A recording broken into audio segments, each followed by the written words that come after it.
Welcome back to this final part of the FAB-Racing British Mini Bikes Championship here at Round 6 at Wilton Mill. It's Mini Moto Pro up next. Earlier, I spoke to one of the new boys.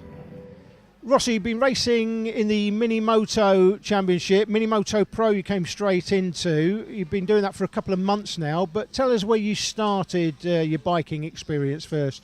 At Swindon Karting and Ammering. So you started there, you've come straight into Mini Moto Pro. Now that's quite a big leap because you're coming into a class where you've got riders with a lot more experience than you. So I'd expect you to struggle early on. But how have you found the experience so far? You've been enjoying it? Yeah, it's been amazing so far. And what are you hoping to learn over the rest of the season and into next year? To keep up the pace and trying to get a podium. And I think your plan next year will be to go, is it Mini GP 50 or 70 next year? Mini GP 70. Why would you go Mini GP 70 instead of starting on the 50 first? Because they're a bit smaller than me and my ratio on that bike would be a little bit different. Okay, well this weekend, Wilton Mill, you been here before? Yeah, only a couple times because it's a bit far away. Okay, and what are you hoping for this weekend? What will be a good result for you this weekend?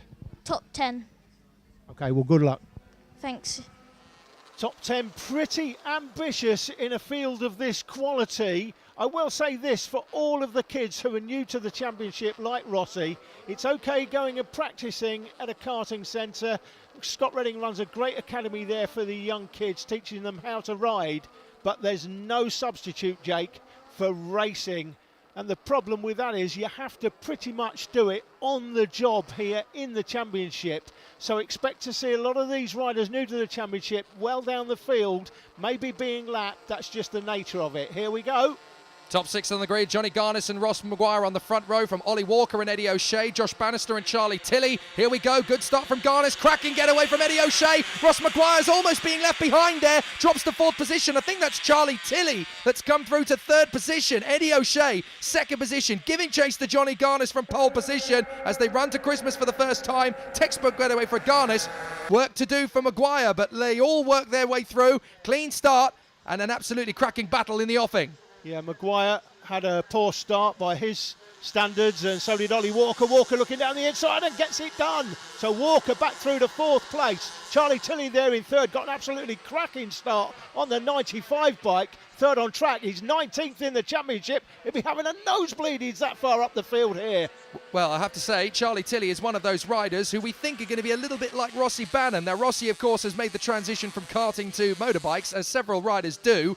And we were talking about this earlier. We've seen riders develop over the course of their competitive careers, and many of these riders will go from being lapped one season to dominating in the next season. Let's look at Cameron Sewell, for example. Cameron Sewell just going through the picture there, I think, on the 100 bike. Yeah, he was being lapped one season. I remember at Lyd when we were filming. The following season, he won the championship.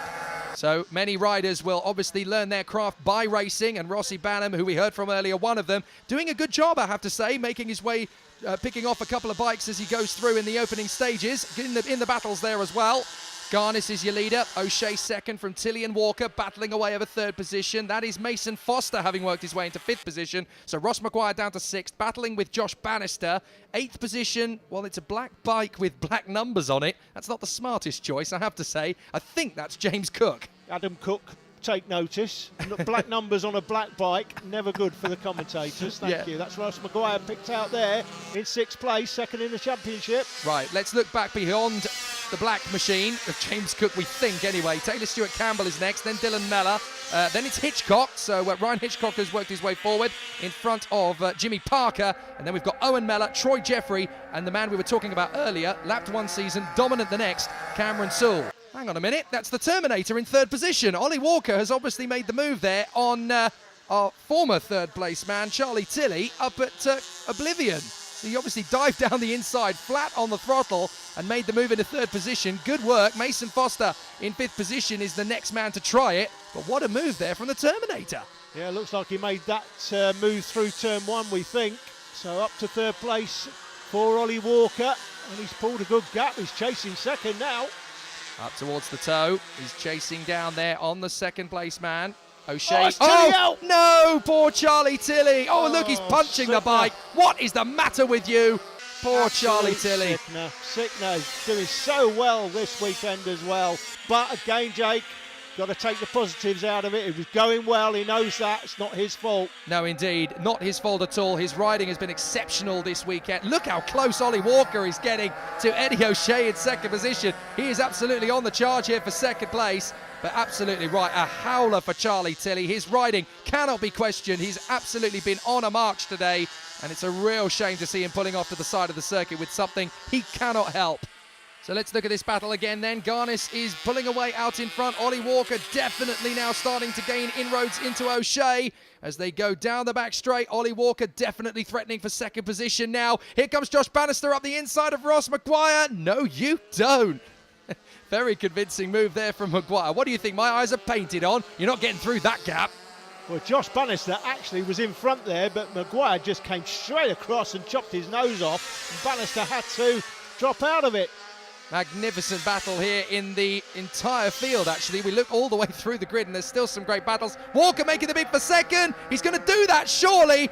Beautiful overtake there into Christmas. Thank you very much. And Ollie Walker is definitely on a charge. He said he'd be back, and he is back. He's in second place. He'd like to go one further, but I'm not sure he's going to have time to close down on the lead. A little look over his shoulder there to see where Eddie is, and Eddie's right there. Yeah, Eddie is not going to give up on this. Second position is where he wants to be. Third position is where he currently is. And Ollie Walker has snatched it from him. Don't even think about me just letting you have it on a silver plate. I am going to push for it. He goes into the ankle, into the toe of the boot.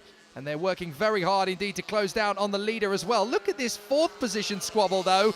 This is very tight indeed as the riders come out of the corner, led by Mason Foster. Taylor Stewart Campbell has joined the back of the queue there, chasing after Josh Bannister as they try and get closer. That is Ross Maguire in fifth position, as we know.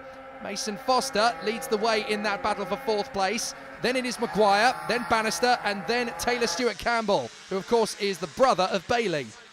Through the left flick after Christmas corner, the right-hander there is Inkermans. That's Ollie Walker under severe pressure here from Eddie O'Shea.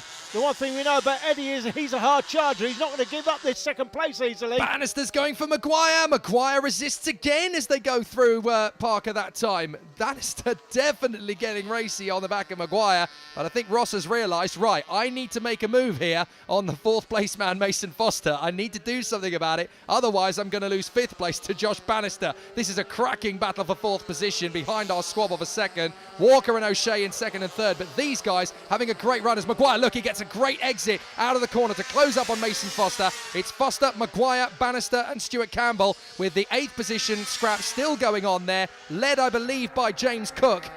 We believe it's James Cook, Jake, because it looks like black numbers on a black bike. I'm never letting Adam Cook forget that. Well, never. I think he's scrapping with Dylan Mellor, but it's hard to tell because obviously the sun coming down as well. It's making some of the numbers very difficult to read. But yes, if you put black numbers on a black bike, that is almost impossible. As we start to work through traffic, that is Ollie Walker and Eddie O'Shea getting through. They made short work of him, didn't they? Well, they did indeed, but as we said before, everybody's got to start somewhere, and next year that will probably be a race winner. Who is that coming towards us as he learns his way? Well, the fourth place battler getting by no problem at all, but the one who's being impeded, not being able to catch the traffic at the right time. Taylor Stewart Campbell, That is Taylor Stewart Campbell. Into the last lap we go. Ollie Walker in second position, holding on in front of Eddie O'Shea for the moment. But there is your leader out in front, 57, Johnny Garnes, just cruising around the circuit here as he goes through Christmas. Quick flick over the shoulder just to have a look and see where everybody is. Don't worry, Johnny, you've got this one. Down into Ashby. Perfect balance and composure. He's really read the situation of the race well. And again, he's barely made a mistake since the start. Be interesting to see what he does next year, Johnny Garnes. He should be ready for the move up to Mini GP50, whether he'll still race. He may still race in this class, of course. He may only race in this class, but I think he's ready for that move to Mini GP50. I know he will be. He'll be battering his dad now to buy him one. Out of the final turn, ladies and gentlemen, here's Johnny. Beautiful move down the straight as he puts one hand in the air. Thanks very much for the memories, guys. That's my victory. Brilliant result. A fantastic win for Johnny Garnes in front of Ollie Walker and Eddie O'Shea. 4th position over the line. Ross Maguire beats Mason Foster in the final closing stages of the race. Josh Bannister 6th from Taylor Stewart Campbell from Cook. Dylan Mellor and Jimmy Parker rounding out the top 10 in the championship fight. It is still that man, Ross Maguire, who leads the championship in front of Johnny Garnes, but the gap is just 12 points with 2 rounds to go. Eddie O'Shea and Ollie Walker are tight for 3rd. That's all from round 6. Join us again at round 7, the penultimate round, where we will be at the magnificent Glynegorse Park circuit in North Wales within the foothills of Snowdonia National Park. It's the most beautiful karting centre in the world. See you then.